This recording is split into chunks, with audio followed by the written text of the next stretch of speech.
Je pêche au Baskatong depuis que je suis assez vieux pour tenir une canne. Avant que l'eau monte, il y avait un village là. Des maisons en bois, une petite église, un quai où les enfants plongeaient l'été. Des chemins de terre qui sentent encore la poussière comme les vieux en parlent. Puis le barrage était arrivé. L'eau avait monté et le village avait disparu. Mais pas complètement. Les gars d'ici disaient qu'au Baskatong, il faut jamais écouter les sons qui viennent de l'eau quand le vent tombe. Et il y avait une chose que tous les pêcheurs du coin savaient. Il y avait des places où fallait pas arrêter le moteur. Moi, je n'y croyais pas. Jusqu'à la soirée où j'ai pêché tout seul près de l'ancienne baie Tremblay. Ce soir-là, j'avais compris pourquoi.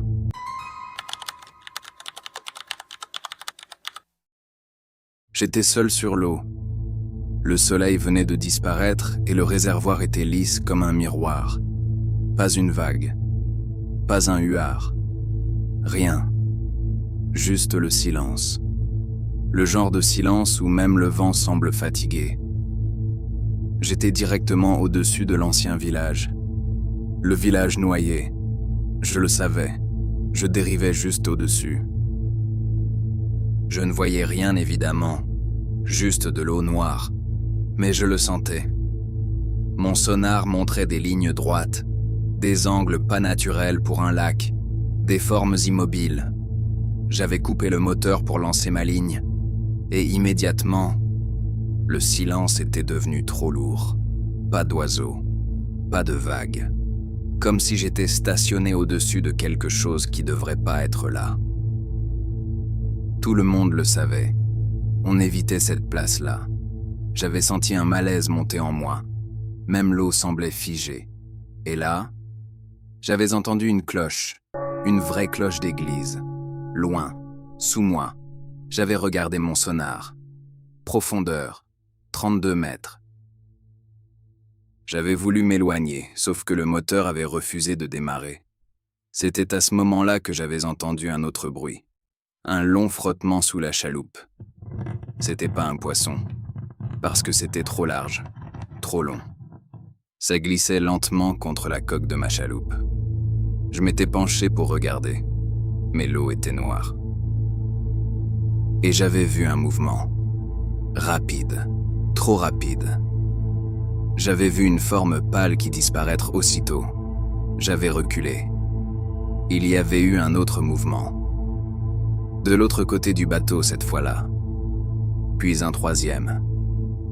Il y avait quelque chose qui tournait autour de moi. C'était pas un poisson normal. Ça m'observait. J'en étais sûr. L'eau s'était mise à onduler doucement, sans vent. Ça faisait des petites rides d'eau à la surface. Puis un son était monté. C'était pas une voix. C'était pas vraiment un cri non plus. C'était plutôt un genre de chant cassé, irrégulier, presque humain mais en plus faux. Ça vibrait plus dans ma poitrine que dans mes oreilles. J'avais senti la peur arriver d'un coup, de façon instinctive, comme quand tu réalises que quelque chose est sur le point de se produire.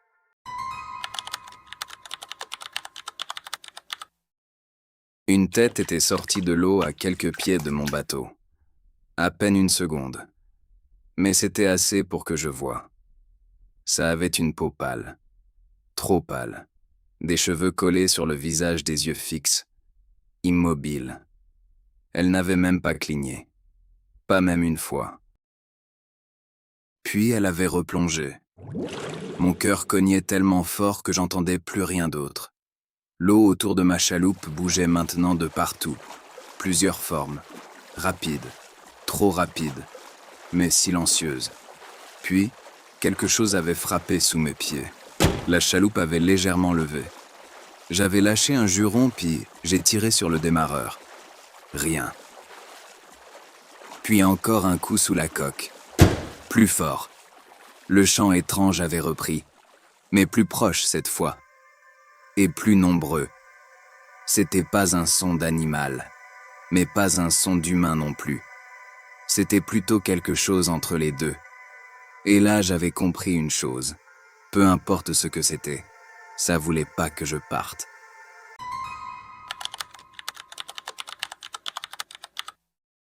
J'ai tiré encore sur le démarreur. Rien. Juste le clic sec du moteur. Et le chant. Plus proche maintenant. Pas autour. Sous moi. La chaloupe a donné un coup vers l'arrière. Comme si quelque chose venait de s'accrocher au moteur. L'hélice a bougé toute seule dans l'eau. Pas parce que le moteur tournait, parce que quelque chose la tirait. Fort. Le derrière du bateau s'était enfoncé légèrement. Mon estomac avait lâché. Non, non, non. J'avais regardé par-dessus le bord. Dans l'eau noire, j'avais vu une forme juste sous la surface. Longue, pas droite. Ça ondulait. Et deux mains, je pense que c'était des mains, qui étaient serrées autour du moteur. C'étaient des doigts trop longs. Trop maigre. La peau était pâle comme un poisson mort. La tête était montée lentement, mais pas complètement. Juste assez pour que je puisse voir un visage collé contre le métal du moteur, et des yeux ouverts, fixes, qui me regardaient sans bouger. De l'autre côté, une autre créature s'était accrochée au bord. Sa bouche s'était ouverte. Et le chant était sorti directement de là. Un son brisé. J'avais reculé et j'étais presque tombé assis dans la chaloupe. L'eau avait explosé sur le côté. Une autre chose venait de surgir. Elle avait frappé le rebord avec violence. Une main, ou quelque chose qui ressemblait à une main, s'était agrippée au bord. Les ongles noirs raclaient le métal.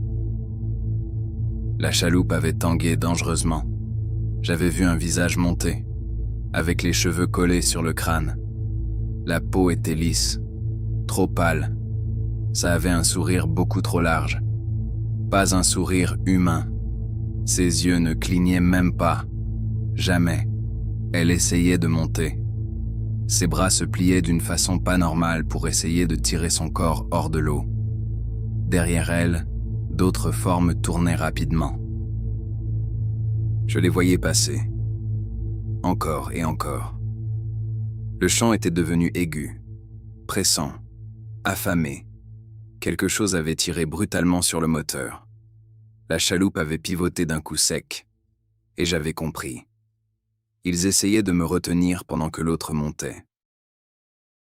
J'avais attrapé la pagaie et j'avais frappé la chose accrochée au bord. Une fois, deux fois. Elle n'avait pas crié. Elle m'avait juste regardé. Puis sa bouche s'était ouverte encore plus grand. Beaucoup trop grand. Le chant s'était transformé en un son strident qui m'a fait perdre l'équilibre. L'eau bouillonnait maintenant tout autour de moi. Les choses étaient nombreuses. Beaucoup trop nombreuses. Et pour la première fois de ma vie, je me souviens avoir pensé que j'allais disparaître là, sans témoin, juste avalé par le Baskatong.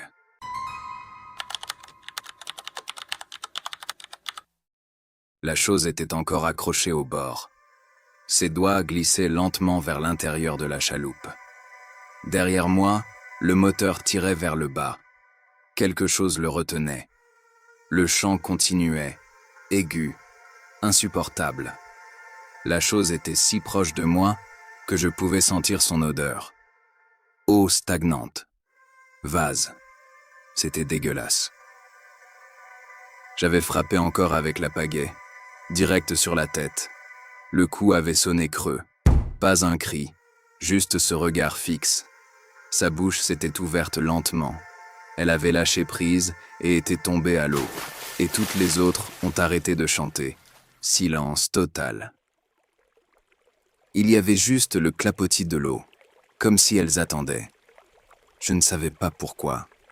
Puis, j'avais tiré une dernière fois sur le démarreur. Le moteur a enfin démarré.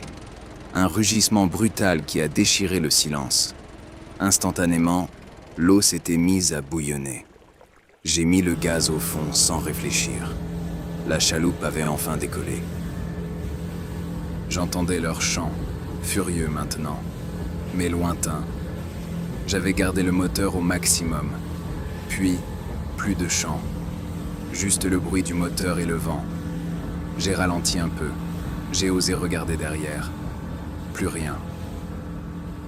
Le Baskatong était redevenu calme. Trop calme. Et j'avais compris que le village englouti était maintenant le leur. J'étais rentré au quai sans attacher la chaloupe. J'avais quitté en laissant tout derrière moi, sans rien ramasser, sans même regarder l'eau. Depuis ce jour, je ne m'approche plus du Baskatong, ni d'aucun autre lac d'ailleurs. Je n'ai plus jamais embarqué dans un bateau. Parce que peu importe ce que j'ai vu ce soir-là, ça n'essayait pas de me faire peur. Ça essayait de me garder.